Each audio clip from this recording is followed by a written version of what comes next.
Alright, we're on the playing RUG Belcher.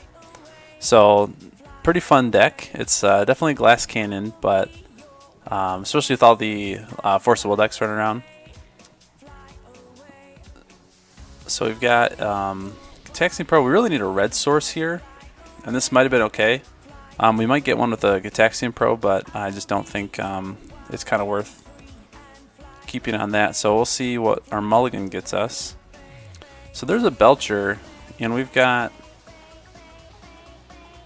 Mana Crypt. We got Lotus Petal.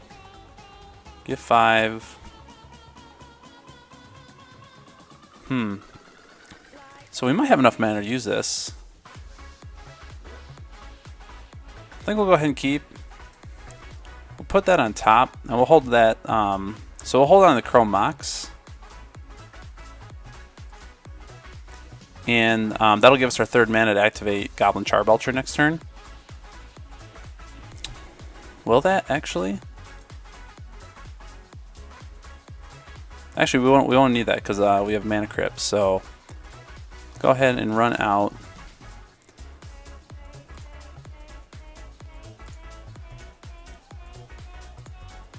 Sack for red, play Seething Song. Hopefully not get countered.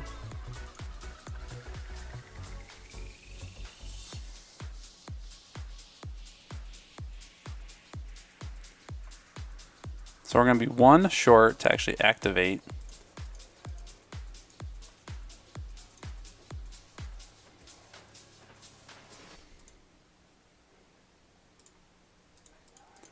But it's on the board, so if we untap with it next turn, then hopefully we'll get the kill.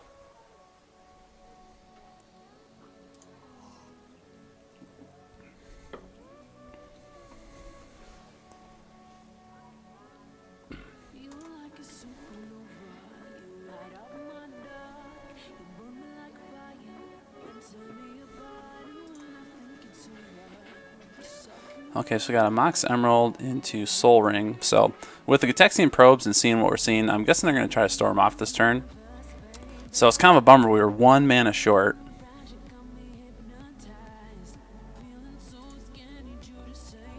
So we'll see if they're able to actually combo off here. They might just fizzle out. But I'm just going to go ahead and F6. They've seen our hand, and we're not running Force of Will, so we'll just kind of sit back and hope we can untap, and then hope we get a good Charbelcher.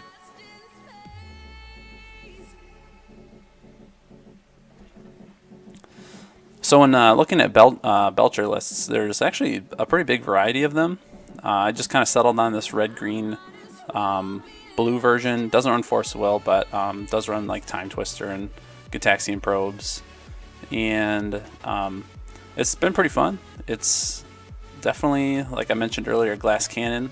I've run into a lot of blue decks online running Force of Will and Mental Misstep, and sometimes all it takes is just a Mental Misstep, you know, countering your Soul Ring, and all of a sudden your hand is kind of unwinnable.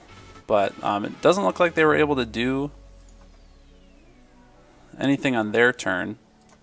So we'll see if hopefully our lands are on the bottom of our deck. So I think we just go ahead and go for it.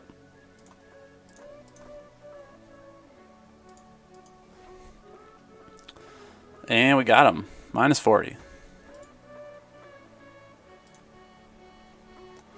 Alright, so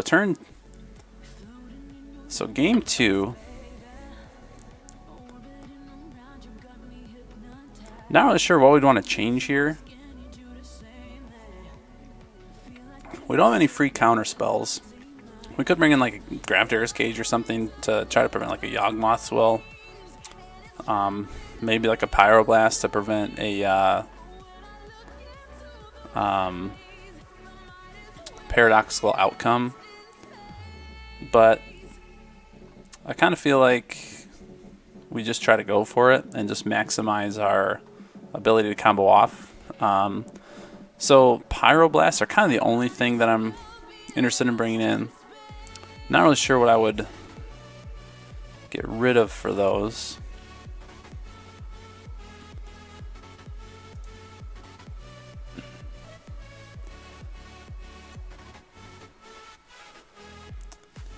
think I'll just go ahead and try to run it back. The odds that my Pyroblast is going to counter their Noxious Revival, I have a feeling they're probably running, you know, full Force of Will, full Mental Misstep. That's, I'm not actually 100% sure about that, but that's just kind of my guess.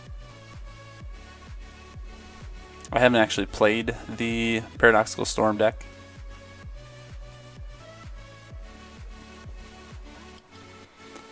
So my guess is Geeter is going to go on the play.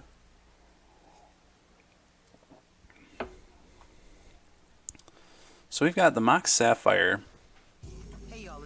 a bunch of fast mana, Wheel, Tinker. We're just kind of one red mana away from this being a really great hand again. But I think we have to mulligan. Alright, so we've got Mox Pearl, LED. So we've got 2 land. I think we keep this and use the Nature's Claim to maybe try to slow him down a little bit. I just don't like going down to losing another card here. And we're going to see the Scry. They went down to 5. So maybe this Nature's Claim combined with their mulligan to 5 is going to slow him down enough. So we'll keep. So they're down to 3 cards.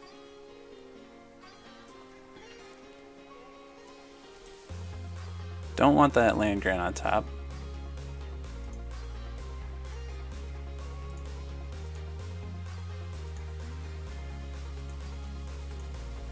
See if we can't find some of our fast mana. So there's Memory Jar, just as uncastable as our Goblin RUG Belcher at this point. So I think we go for the. So we'll run out Mox Pearl. Go ahead and go for the land grant. We do have to reveal our hand, but well, I mean, I guess I don't have to do it this turn and reveal my hand, but I think I do. Just so I can hold up Nature's Claim and maybe cast on something next on their turn.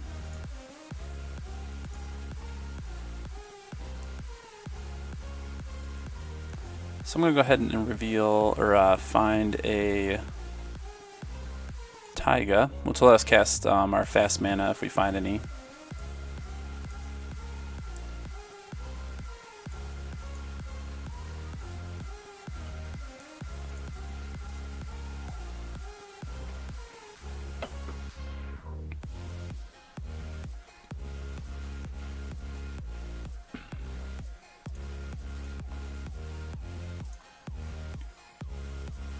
I could bolt them here. I'm pretty sure they're on a Storm deck, but I'll just hold on to it. You never know. It's probably better use of my mana. I could run with the Lion's Eye Diamond. Start swinging with the Storm Entity. I think I'll still wait.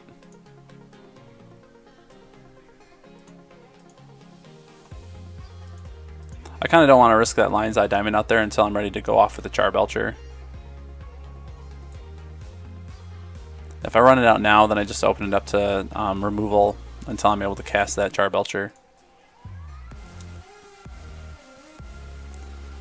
So this is great. I think that's a great target for our Nature's Claim.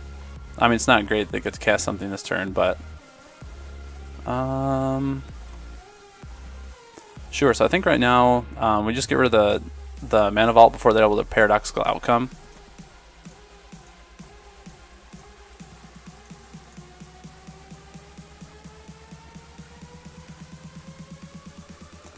And hopefully that'll just make their Paradoxical Outcome a little bit worse.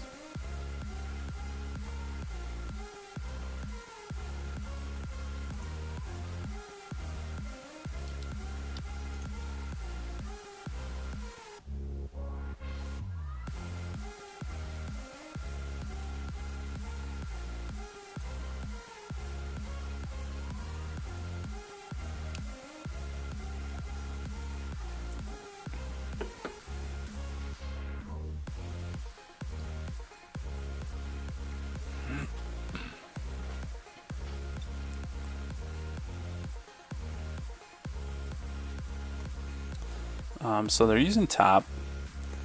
Let me see if I can remember what. So they have a Mox. got a Mox Sapphire and a Grim Monolith, so they can still cast the Sapphire. But let's say they're going to hold on to it to be able to build up a Storm count on their next turn. Or some subsequent turn. Alright, so we've got 3 mana. Still not quite enough. We could start swinging with the Storm Entity now. I think I'm okay going for it just to kind of put a clock on. So we'll get 1, 2... Yeah, unfortunately it'll only be a 3/3, but...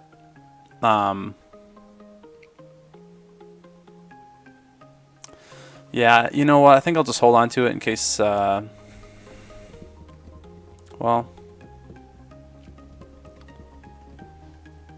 I might as well start doing something.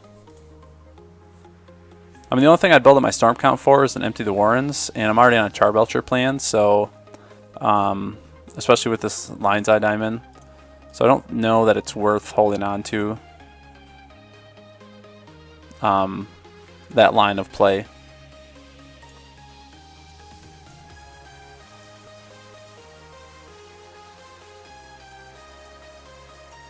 I don't know. I'm kind of... I don't really know if that was right, because it's such a slow clock. I mean, we've got, what, 7 more turns before we kill them with this line, and you know, we'll probably kill them with the Char Belcher well before then, if we do end up winning this round. So maybe I didn't need to like run out my Lion's Eye Diamond and risk it, but you never know how these games go.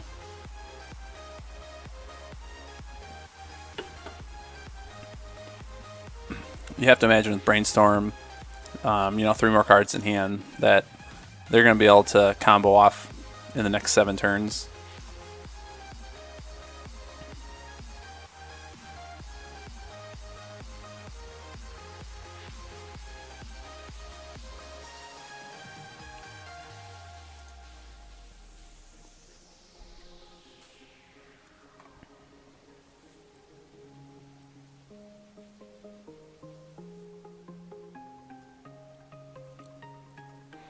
I feel like Memory Jar is actually pretty bad here, just because if I do play it, I need to kind of make sure that I win the turn that I do, and all it does is, not all it does, but it definitely gives the opponent an opportunity to draw into a bunch of counter magic. So maybe Memory Jar would have been a decent one to side out. But I guess you could say the same thing about Time Twister. So they're running out all of their mana rocks right now. So maybe setting up for a Paradoxical Outcome. So now we have perfect information. They have nothing in hand. Alright, so there's Seething Song. So I think we just win here.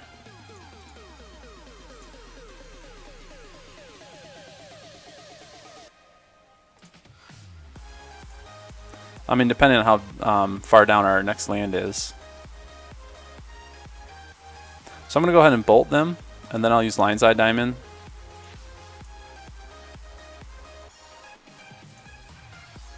So we'll go ahead and discard our hand. Activate Char Belcher.